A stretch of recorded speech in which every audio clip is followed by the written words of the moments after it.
Welcome to my review of the Japan exclusive game, The Adventure of Little Ralph for PS1, aka the fucking PlayStation.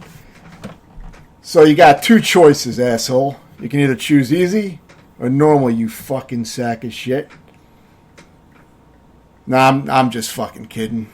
You're alright. You're not such a bad person. So if you started on easy, you are going to be missing about 3 stages. I believe it ends at stage 5. So, easy is a shortened version of the game. Now, a lot of the bosses are pretty easy to exploit. As you see here with the first boss, I go up and just kind of mash my sword. You know, it's a little bit more complicated than that, but you'll see I can get this guy in a weird position, too. I found exploits for a lot of these bosses, which I break down in my tutorial, make the game a little easier for those just looking to beat the game. But if you're playing on easy, it's going to end maybe at stage 5, if I remember right. If you play on normal, I believe it ends at stage 8. So if you want to see the full game, you want to play on normal, but easy is a nice practice run because it's a little bit more forgiving. So, you may want to start on easy. You have unlimited continue either way. But on easy, at least you can take 2 hits with your default health bar, whereas on hard, you die in 1 hit. Now, there are ways to get a little extra temporary health as pickups in the environment, so you can get that, and that will help. But, mainly you're going to have your default health that you start each life on. So, on hard, you're going to die in 1 hit. Oh, I'm sorry, on normal, what was it? I think on normal, I think it's normal. I think there's easy and normal. I don't know if there's a hard mode, but normal, you die in 1 hit. Easy, I think easy is the default difficulty that the game starts on, and you'll die in 2 hits, but you won't see the full game. It'll be about 3 stages short. So eventually, you may want to start with easy like I did. Easy took me about 2 hours. Then I switched it up to normal, and that took me an additional 4 hours and 5 minutes. So 6 hours in total for me. Now, I probably could have just started on normal, and maybe it would have taken me less time, but I wasn't really in a rush. So the footage you're seeing here is from my normal run, which is where I was able to see the full game. I believe that's where all the footage here is from. And I have a tutorial for the game. Like I said, I break everything down, so I'll put a link to that in the description, so check that out. If you're interested, you may find it entertaining as well. So now this is one of the more complex bosses where you actually have to keep up with some patterns for a little while, but it's a very simple boss. I was able to take a hit there because I think I had a power-up that gave me some extra health, so I just played kind of aggressively and just tried to get a bunch of free damage in the beginning. But it's really, you can see these patterns are very simple, and most of the bosses are pretty simple. But the game is actually deceptively challenging at points, even though it's really, really forgiving with the checkpoints. Now, there's 2 types of checkpoints. Like a lot of these games, you have your checkpoint that you get if you just lose a life. And then if you lose all your lives, you're sent back to another checkpoint that's a little farther back, and that's usually your continue checkpoint where you're continuing from when you have to select continue. Though there's unlimited continues, but you'll be sent back a little farther if you waste your lives on that continue. So you have a little variety here. You have a little minecart stage. And this is all memorization of positioning, pretty much. It's not that hard, but I died quite a bit on this part because you do have to memorize every little part of it.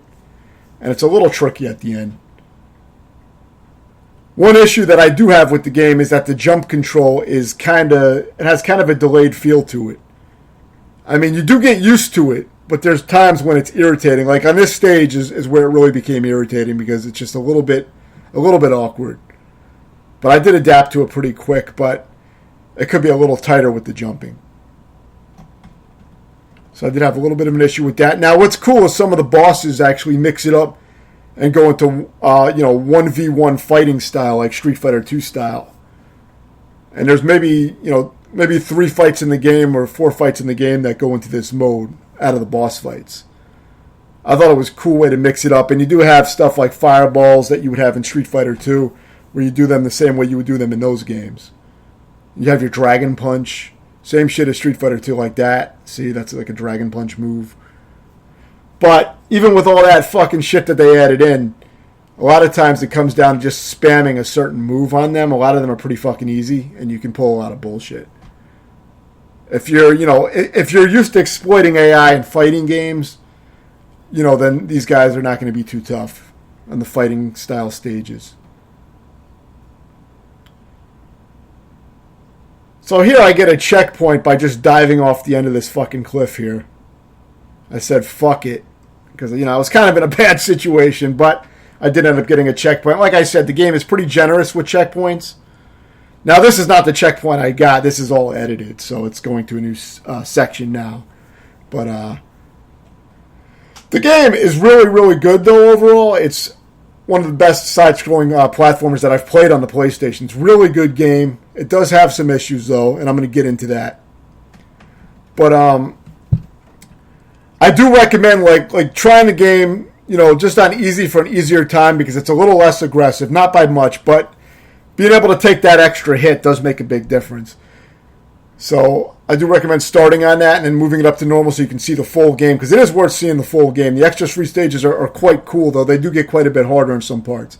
Now, this is where it gets kind of bullshit, though. Luckily, they give you frequent checkpoints on this stage. Very frequent checkpoints. You get a checkpoint at each beginning of each new set of traps, you get a new checkpoint. So it's very forgiving.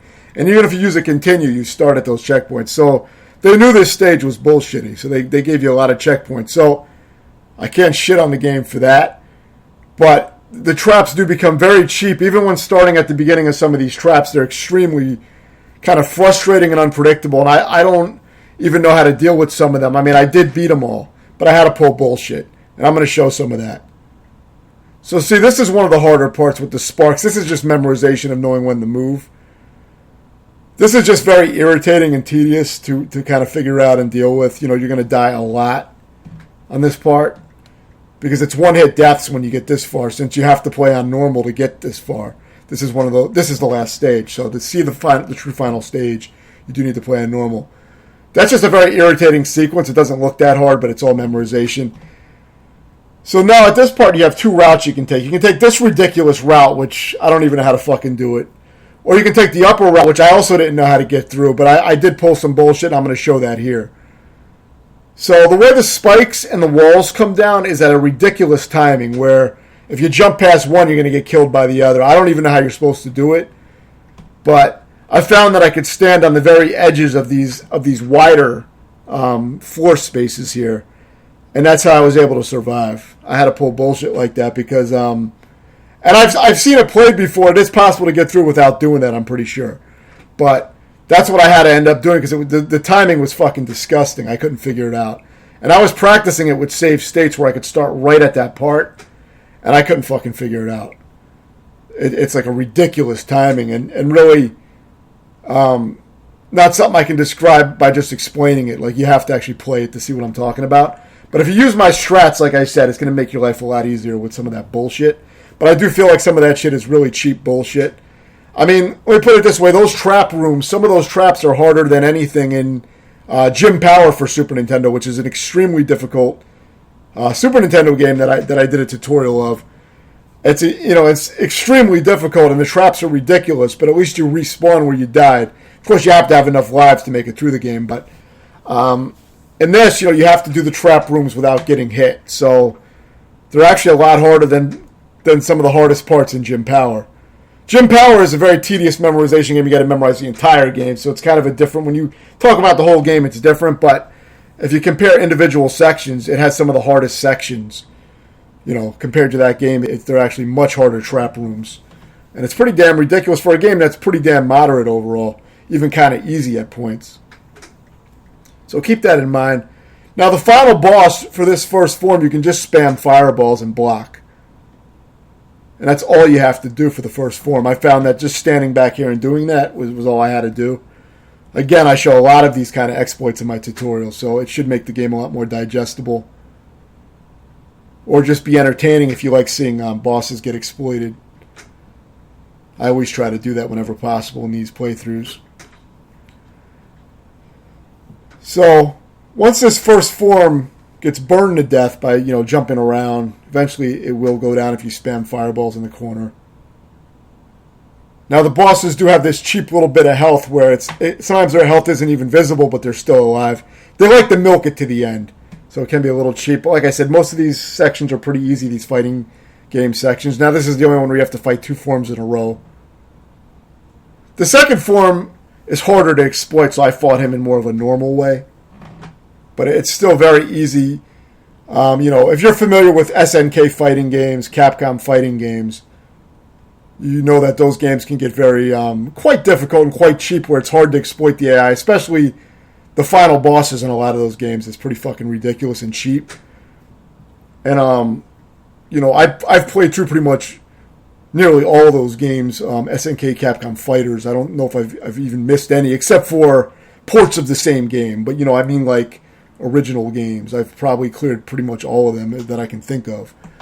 I've gone through a shit ton of fighting games, and compared to those games, this is very tame. So, it's not too hard to exploit if you're aggressive, and you don't necessarily have to spam the same cheap move over and over again, but if you aggressively push this guy and fight him, he's not really going to be able to keep up with it, and you'll be able to out-damage him.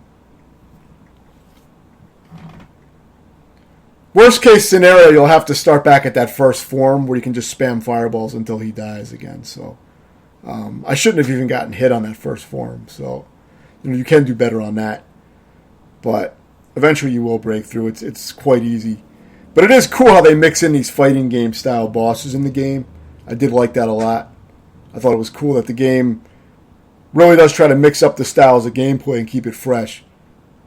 And that's one of the things that makes it one of the better 2D games. Too bad it didn't get released in the U.S. because, they were pushing for 3D games at this time.